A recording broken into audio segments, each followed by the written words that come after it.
ये कहानी अटूट प्रेम और विश्वासघात सखी और एक पवित्र कन्या की है, जो आपने जल्द से सभी को पवित्र और मोक्ष देती है। कहते हैं माइकल पर्वत की गोद में बसा अमरकंटक, जहां भगवान शिव ने घोर तप से प्रसन्न होकर उनके शरीर से पसीने की बूंदें गिरी और उन बूंदों से एक दिव्य कन्या का प्राकट्य हुआ। वह कन्या थी रेवा। राजा मेकल ने संतान प्राप्ति के लिए तपस्या की। भगवान शिव प्रकट हुए और पुत्री रेवा को दिया, जो मेकल सुता कहलाए और जो बाद में नर्मदा के नाम से विख्यात हुई।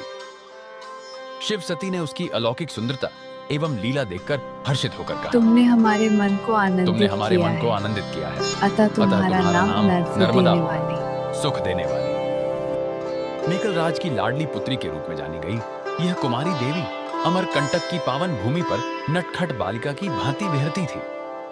वह अपनी सखी जुहिला के साथ खेलती कूदती और जब महादेव अमरकंटक पधारते तो अपनी पुत्री रेवा को गोद में लेकर लाड़ प्यार करते।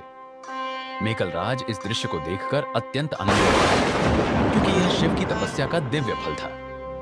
दिन बीतते गए। रेवा बड़ी हुई, निर्मल, कोमल, पवित्र एवं अविवाहित कुमारी के रूप में। उनकी सुंदरता ऐसी थी कि वह स्वयं एक नदी बनकर धरती पर प्रवाहित होने को तैयार थी। किंतु समय आया प्रेम का। रेवा का मन राजा सोनभद्र सोन नदी के पुरुष रूप की ओर आकर्षित हुआ। दोनों का प्रेम अत्यंत गहन था। विवाह की तैयारियां हुई, मंडप सजा और अमरकंटक में उत्सव का वातावरण बन गया। परंतु ईर्ष्या और छल ने अपना रूप दिखाया। रेवा की सखी जुहिला ने धोखा दिया। विवाह मंडप में रेवा के वस्त्र और आभूषण पहनकर वह सोनभद्र के समक्ष जा बैठी। सोनभद्र ने उसे ही अपनी दुल्हन समझ लिया और फेरे ले लिया। जब सत्य सामने आया तब रेवा का हृदय टूट गया। पिता शिव ने उसे चुप कराया। मां सती ने अश्रु पोंछे, किंतु दुख इतना गहरा था कि रेवा ने घर छोड़ दिया। क्रोध और दुख में उन्होंने उल्टी दिशा में प्रवाह लिया, पूर्व से पश्चिम की ओर। कपिल मुनि ने मार्ग रोका तो वहां कपिल धारा बन गई। ओमकारेश्वर होते हुए अंत में गुजरात पहुंची। समुद्र देवता ने उन्हें अपनी गोद में स्थान दिया।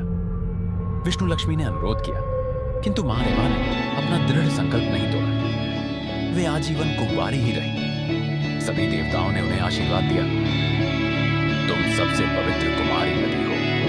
तुम्हारे दर्शन मात्र से पाप नष्ट हो जाते हैं। गंगा स्वयं तुम्हारे पास आकर पाप धोएगी।